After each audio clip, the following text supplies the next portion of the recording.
friends, I am Swarnika Verma, UGC NET educator from SLB classes. Today we are going to learn about the action of a partner in accounting and auditing, paper 2, commerce, subject code 08. But before starting this, I wanted to say something about my YouTube channel SLB classes. If you really like my contents and videos, please like, share, comment and subscribe. And for subscription, hit the bell icon ting ting ting. Then you will get the notification related to my latest videos. And lastly, follow me on Instagram. Guys, come to the topic. Today we are going to learn about accounting treatment of deceased partners share in profit. Accounting treatment पढ़ेंगे किसका? Disease partner का, जो कि वो profit share में किया जाता है. Now if a partner dies on any date after the date of the balance sheet, यानी बैलेंस शीट का जो डेट होता है, लास्ट डेट होता है, उसके बाद क्या होता है, पार्टनर मर जाता है, डाई कर जाता है, तो क्या कंडीशंस होती हैं? Then his share of profit is calculated from the beginning of the year to the date of the death on the basis of time or sales basis. फिर उसके बाद क्या होता है कि उसका जो भी शेयर होता है प्रॉफिट का, वो कौन से बेसिस पे कैलकुलेट किया जाता है? Beginning, from the beginning of the year, means starting से, ईयर के स्टार्टिंग से लेके जब तक उसका डेथ होता है उस डेट तक जो भी प्रॉफिट उसका बनता है वो कैलकुलेट किया जाता है on the basis of time और सेल्स. टाइम और सेल्स के बेसिस पर ये कैलकुलेट किया जाता है. When share of profit is calculated on the basis of previous years profit or average profit of the past years. और क्या होता है कि जो शेयर ऑफ प्रॉफिट होता है कैलकुलेट कौन से बेसिस पर होता है? प्रीवियस ईयर, मतलब पिछले साल का जो भी प्रॉफिट होता है, और एवरेज प्रॉफिट होता है पास्ट ईयर का, मतलब जो साल बीत चुका है पिछले साल, यानी उसका जो भी प्रॉफिट होता है उस बेसिस पर ये सब कैलकुलेट किया जाता है. Now come to the topic on the time basis. How is profit calculated on the basis of time basis? यहाँ पर ये देखेंगे, profit from the date of last balance sheet to the date of death or retirement. ये find out करना है कि जो भी प्रॉफिट है लास्ट बैलेंस शीट से लेके, उस डेट से लेके पार्टनर के डेथ और रिटायरमेंट तक जो भी है प्रॉफिट, उसको कैसे फाइंड आउट करेंगे? So equal to number of days और month from the date of last balance sheet to the date of death और रिटायरमेंट. जो भी नंबर ऑफ डेज है लास्ट बैलेंस शीट से लेके जब तक उस पार्टनर का डेथ होता है उस दिन तक, उस डेट तक, जो भी जितने भी नंबर ऑफ डेज है वो यहाँ पर लिखेंगे. डिवाइडेड बाई 365 डेज और मंथ, 12 मंथ्स. एक साल में 365 डेज होता है और 12 मंथ्स होता है, तो यहाँ पर उसको डिवाइड करेंगे. फिर उसके बाद मल्टीप्लाई करेंगे प्रीवियस ईयर्स प्रॉफिट. जो प्रीवियस ईयर का प्रॉफिट होता है या तो उससे मल्टीप्लाई करेंगे या तो और average profit of a given number of past years. जो भी एवरेज प्रॉफिट है पास्ट ईयर्स का, प्रीवियस ईयर का, या तो उससे मल्टीप्लाई करेंगे या तो प्रीवियस ईयर प्रॉफिट से मल्टीप्लाई करेंगे. फिर से देखते हैं, profit from the date of last balance sheet to the date of death और रिटायरमेंट फाइंड आउट करने के लिए क्या फॉर्मूला बताया गया है? Number of days or month from the date of last balance sheet to the date of death or retirement divided by 365 days or 12 months. फिर multiply करेंगे previous years profit, previous year का जो भी जितना भी प्रॉफिट है उससे multiply करेंगे अगर वो दिया है तो, या तो अगर एवरेज प्रॉफिट दिया है तो उससे मल्टीप्लाई करेंगे. पास्ट ईयर्स का अगर एवरेज प्रॉफिट गिवन है तो उससे मल्टीप्लाई करेंगे. ये है फॉर्मूला आपका प्रॉफिट निकालने का on the time basis. Now here we can see how profit is calculated on sales basis. Means profit कैसे कैलकुलेट होता है सेल्स बेसिस पर. देखते हैं उसका फॉर्मूला क्या है. Profit from the date of last balance sheet to the date of death और रिटायरमेंट. इट मीन्स जो भी प्रॉफिट है date of the last balance sheet, यानी लास्ट बैलेंस शीट से लेके डेथ और रिटायरमेंट तक जितना भी है वो प्रॉफिट हम लोगों को फाइंड आउट करना है. तो वो कैसे फाइंड आउट करेंगे? Equal to sales from the date of last balance sheet to the date of death और रिटायरमेंट, यानी जितना भी सेल्स है लास्ट बैलेंस शीट से लेके डेट ऑफ डेथ और रिटायरमेंट, यानी डेथ और रिटायरमेंट तक जितना भी उसका सेल्स होता है वो यहाँ पर लिखेंगे. Divided by previous year sales और average sales of a given number of past years.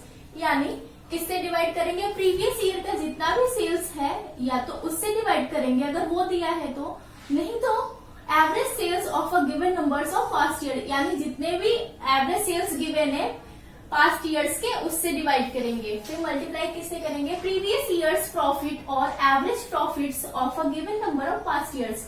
It means previous years of profit अगर गिवन है तो उससे मल्टीप्लाई करेंगे, अदरवाइज एवरेज प्रॉफिट जितना भी गिवन है पास्ट ईयर्स का उससे मल्टीप्लाई करेंगे।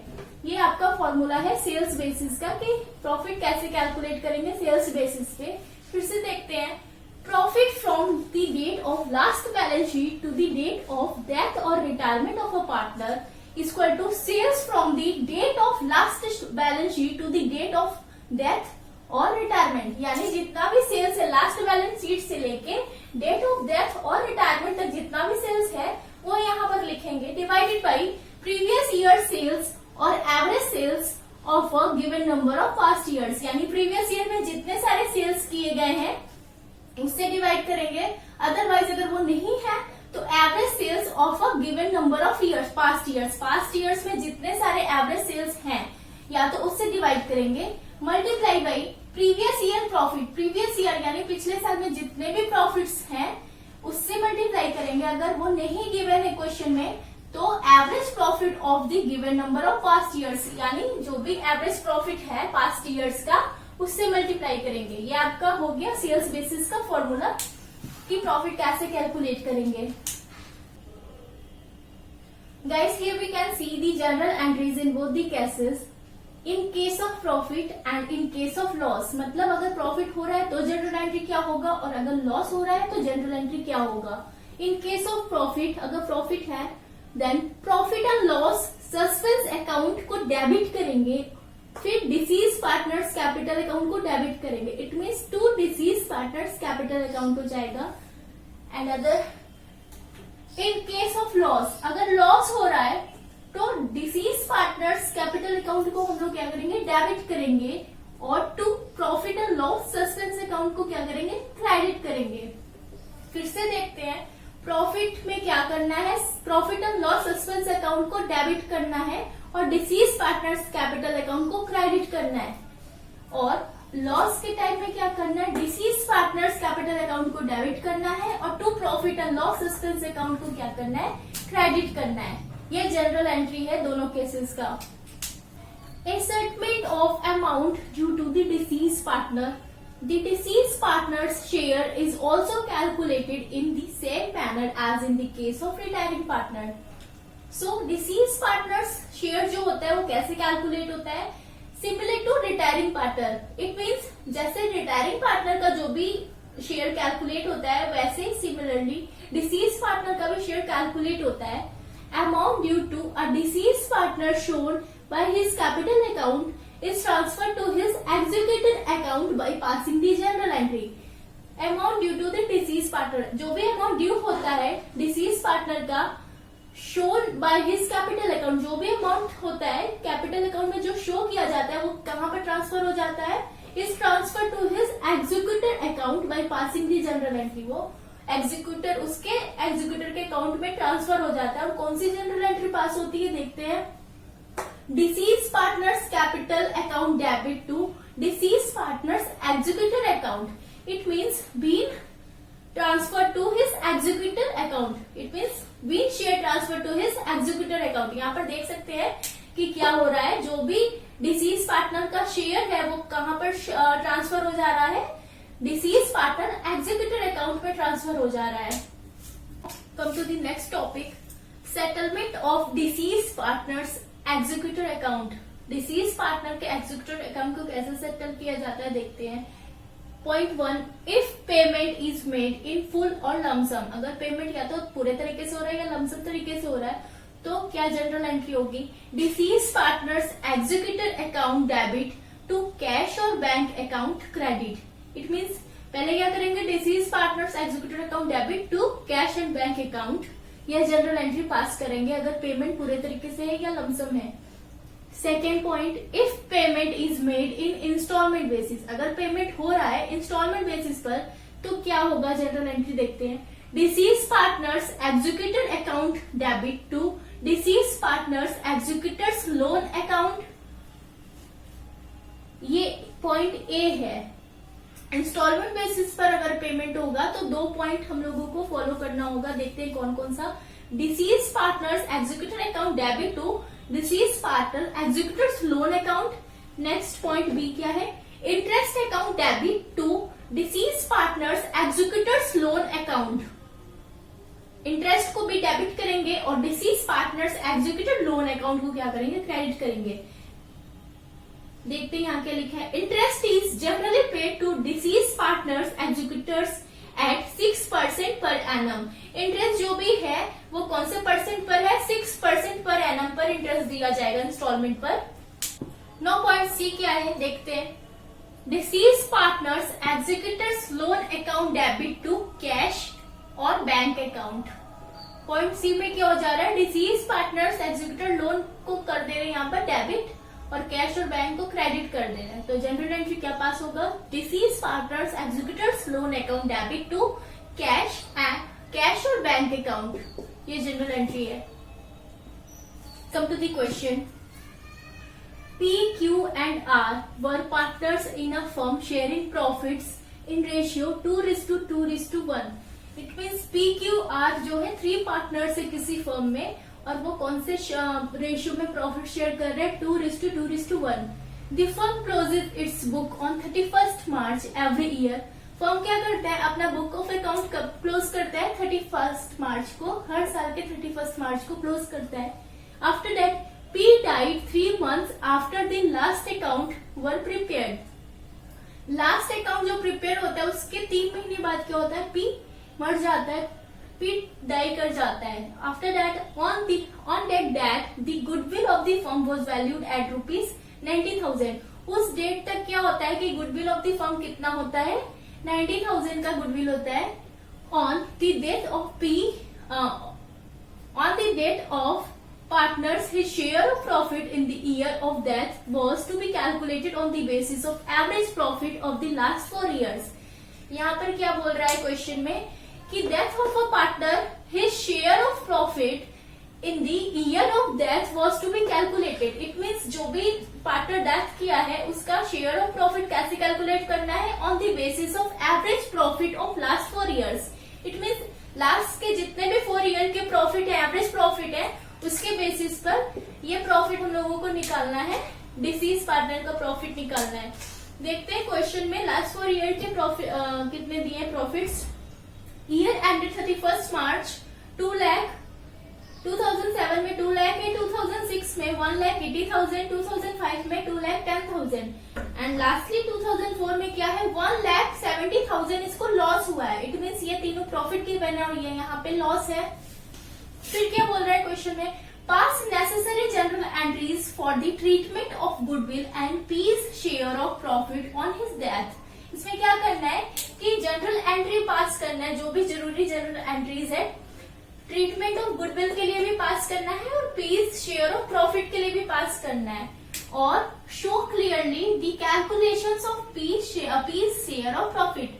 जनरल एंट्रीज तो पास करनी है, साथ साथ में जो भी कैलकुलेशंस वगैरह है उसको भी अच्छे से शो करना है यहाँ पर।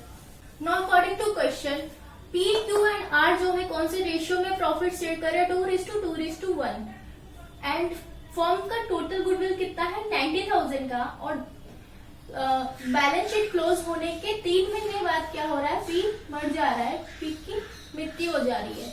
सो we need to find here calculation of P share of goodwill.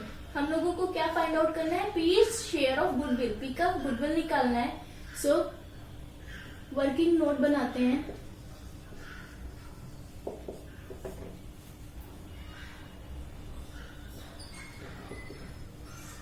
Firms total goodwill कितना गिवन है, 90,000। इट मीन्स इसमें सबका गुडविल है, P का भी, Q का भी, R का भी। Now here we need to find the goodwill of P. P का गुडविल निकालना है तो P का रेशियो कितना है, 2. So right here 90,000 multiply by कितना रेशियो गिवन है P का, 2/5 मल्टीप्लाई करेंगे तो आपका हो जाएगा ₹36,000। ये आ जाएगा, इसको काटेंगे तो ये 36,000 आपका P का गुडविल आ जाएगा। P's share of goodwill which is contributed by Q and R in their gaining ratio. It means rupees 36,000 is contributed by Q and R in their gaining ratio. It means gaining ratio क्या है 2:1. gaining ratio क्या हो जाएगा Q and R का 2:1. So we need to find here Q's share. Q share निकालते हैं, कितना उसको मिला P का, कितना पार्ट Q को मिलता है और P का कितना पार्ट R को मिलता है, ये निकालते हैं. So 36,000 मल्टीप्लाई बाई 2/3 करेंगे तो आपका आ जाएगा 24,000. नेक्स्ट R को P का कितना शेयर मिलता है वो देखते हैं. गुडविल का 36,000 मल्टीप्लाई बाई 1/3 करेंगे तो आपका 12,000 आ जाएगा. देख सकते हैं यहाँ पे टोटल P का गुडविल कितना आ रहा है 36,000, जिसमें से क्या हो रहा है कंट्रीब्यूट कर ले रहा है Q और R जो है कंट्रीब्यूट कर रहा है अपने गेनिंग रेशियो में 2:1 में कंट्रीब्यूट कर रहा है. इट मीन 36 का 2/3 करेंगे तो 24,000 आ जाएगा जो कि Q ले रहा है और R कितना ले रहा है 12,000. Now here we need to pass a general entry. Pass करते हैं general entry.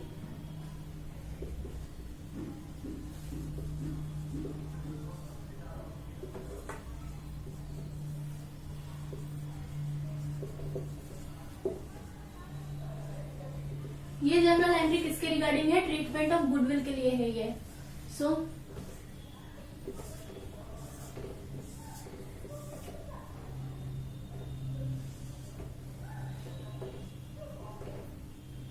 Cues capital account कितना आ रहा था, डेबिट करेंगे इसको, कितना आ रहा था आपका 24,000 आ रहा था. आर्स कैपिटल अकाउंट भी डेबिट होगा. ये आपका कितना आ रहा था, अभी हम लोगों ने सॉल्व किया था 12,000 टू पीज कैपिटल अकाउंट जो कि आपका ये 36,000 था और ये कौन से रेशियो में हुआ है distribute 2:1. It means gaining ratio में. Being amount adjusted in their gaining ratio. Amount जो है कौन से रेशियो में एडजस्ट किया गया है, गेनिंग रेशियो. इट मीन्स 2:1 में. यह जनरल एंट्री पास होगी उसके लिए जो प्रीवियस वर्किंग नोट हम लोगों ने फाइंड आउट किया है ट्रीटमेंट ऑफ गुडविल के लिए. Now here we need to find the P share of profit. मतलब P के शेयर को कितनी प्रॉफिट हो रही है वो हम लोगों को यहाँ पर फाइंड आउट करना है. क्वेश्चंस में गिवन क्या क्या है देखते हैं. PQR का रेशियो 2:1 है. फर्म्स टोटल गुडविल का तो हो गया है. ट्रीटमेंट कैसे किया जाता है. After that P died closing date के बाद कितने महीने बाद वो एक्सपायर करता है, 3 महीने. Now here we need to find the average profit of last 4 year. मतलब एवरेज प्रॉफिट निकालना है लास्ट जो 4 इयर्स गिवन है. इसके एवरेज प्रॉफिट क्या आते हैं देखते हैं. 2007, 2006, 2005, 2004 ये 4 ईयर दिया गया है, 4 साल दिया गया है. उसका एवरेज प्रॉफिट निकालना है. So average profit of last 4 years equal to 2007 में कितना है 2 लाख, 2006 में प्लस 1,80,000 प्लस 2,10,000. यहाँ पर माइनस करेंगे 1,70,000. माइनस क्यों कर रहे हैं,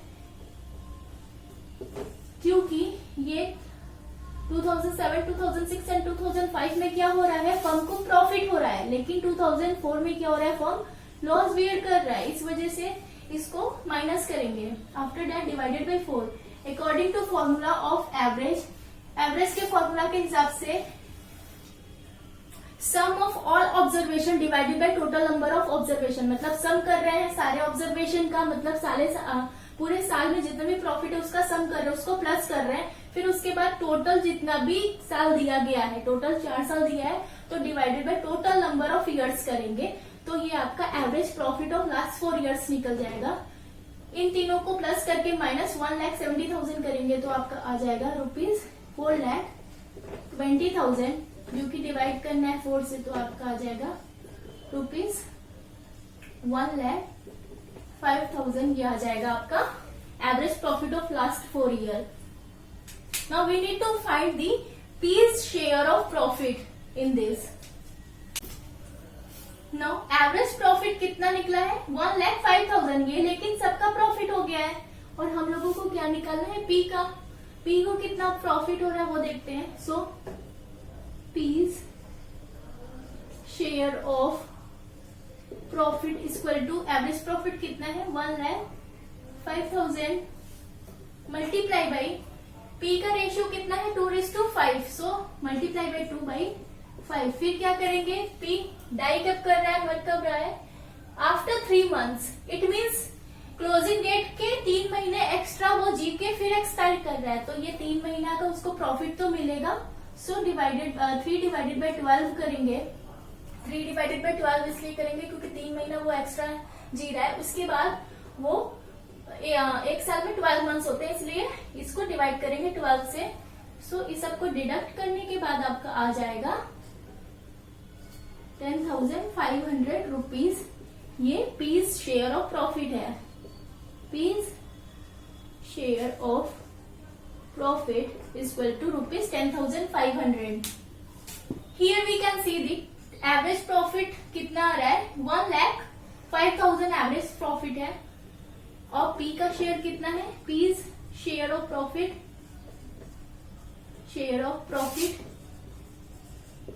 इक्वल टू कितना हो आ गया? ₹10,500। ये हम लोगों ने अभी फाइंड आउट किया है। So here we need to find pass this journal entries. यहाँ पे जनरल एंट्री पास करना है।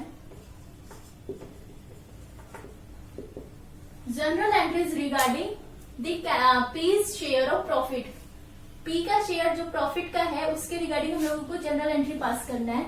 और देख सकते हैं फर्म को क्या हो रहा है? प्रॉफिट हो रहा है, मीन्स 3 साल प्रॉफिट 1 साल लॉस। तो पूरा ओवरऑल कैलकुलेशन करके देखेंगे तो भी फर्म को क्या हो रहा है? प्रॉफिट हो रहा है। सो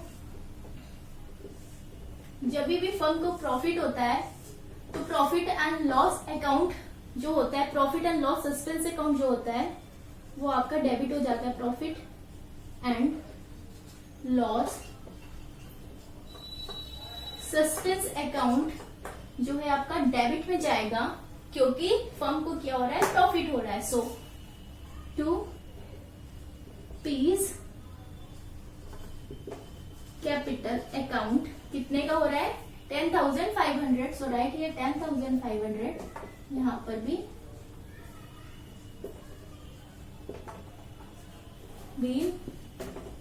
P's share of profit is transferred to his capital account. P's share of profit कहाँ जा रहा है? उसके कैपिटल अकाउंट में ट्रांसफर हो जा रहा है 10,500। और यहाँ पे फर्म को प्रॉफिट हो रहा है, इस वजह से profit and loss suspense account को हम डेबिट करेंगे और P's कैपिटल अकाउंट को क्रेडिट करेंगे।